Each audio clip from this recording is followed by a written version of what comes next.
उदयपुर पंचायत राज चुनाव एवं नगर निकाय चुनाव में ओबीसी समाज को प्रतिनिधित्व देने के लिए सुप्रीम कोर्ट के निर्देशानुसार राज्य सरकार ओबीसी की जनगणना 10 जुलाई से 22 जुलाई तक करवा रही है, परंतु कई जगह प्रगणक रुचि लेकर कार्य करते हैं नजर नहीं आ रहे हैं। मात्र हमें 13 दिन दिए गए हैं, जिसमें भी सभी एसडीओ ने, उपखंड अधिकारियों ने बीएलओ के जातिगत जनगणना के आदेश निकाल दिए।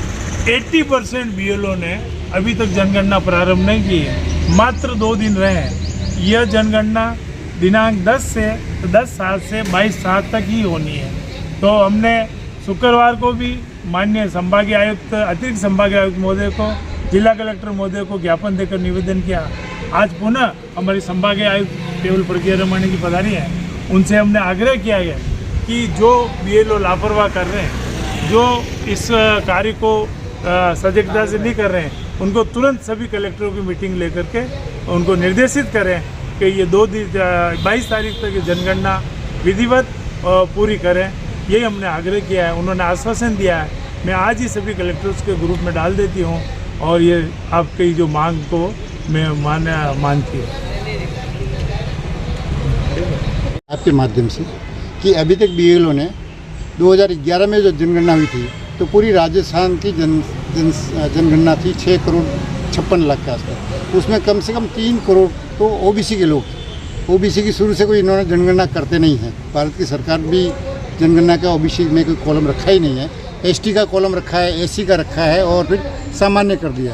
तो अभी तक जितनी भी सरकारें आई हैं ओबीसी को इन्होंने नगण्य किया, जबकि पूरे भारत में 1931 में जनगणना की थी अंग्रेजों के टाइम पे। उस न तो कंप्यूटर था, न लैपटॉप थे, न ऐसी कोई मीडिया की व्यवस्था थी। उस ज़माने में 52% ओबीसी थी पूरे भारत की। अभी राजस्थान सरकार भी ढूलमुल रवैया अपना रही है। अभी कल तक के आंकड़े हमने कहते हैं कि आपने पोर्टल इन्होंने चालू कर दिया। पोर्टल पे दिखना चाहिए कि वो परिवार की उसमें इंक्लूड हो रहा है कि नहीं हो रहा है। कोई कर्मचारी आकर के उसके मोबाइल में तो डाल रहा है, परंतु आगे उसमें अपलोड हो रहा है कि नहीं हो रहा है ये कोई पता नहीं लगता है। तो पहले तो ये इन्होंने जो व्यवस्था कर रखी है उसको थोड़ी सुधारें। जो कर्मचारी ऐसा नहीं कि हम वो कईयों ने इसको सीरियस लिया ही नहीं है। उस वक्त शुरू से निर्देश ये थे, एक ऑफलाइन करोगे, हर ग्राम पंचायत पे एक रजिस्टर रखोगे, उसमें ऑफलाइन भी एंट्री करोगे और ऑनलाइन भी करोगे। जब कभी ऑनलाइन नहीं चल पाता है तो वो ऑफलाइन के आंकड़ों से आप ऑनलाइन कर दोगे। पर कई जगह तो इन्होंने ऑफलाइन भी शुरू नहीं किया है, ऑनलाइन भी शुरू नहीं किया है। ये इस तरह की भर्ती नहीं होता है। अभी तक करीब 1 करोड़ लोगों की भी जनसंख्या नहीं गिनती हुई है। 2 दिन बाकी है, ऐसे में क्या पूरी जनसंख्या हो जानी है? क्या नहीं होनी है, क्योंकि कम से कम अभी की जनगणना करेंगे। ओबीसी की वास्तविकता करें, राजस्थान में 5 से 6 करोड़ की आबादी।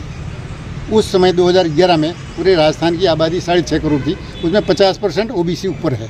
ये भी मान रहे हैं, परंतु सरकार की ऐसी नीति है कि ये ओबीसी की गिनती होनी नहीं चाहिए। ओबीसी की गिनती जैसे ही हो गई, आर्टिकल 340 संविधान में लिख रखा है, जिसका जितने जनसंख्या उसके अनुसार उसको भागीदारी देनी है, उससे ये वंचित रखना चाहते हैं। तो ये अगर नहीं करेंगे और तो हम तो फिर बाद में 22 तारीख तक कितनी जनसंख्या थी। दूसरा हम कह रहे हैं कि पोर्टल पे ले रहे हो आप, पोर्टल का कोई अता पता ही नहीं है। वाकई मैंने अगर मेरे घर की सर्वे हुई है तो मुझे पोर्टल पे दिखना चाहिए कि वाकई इसका आंकड़ा आ रहा है।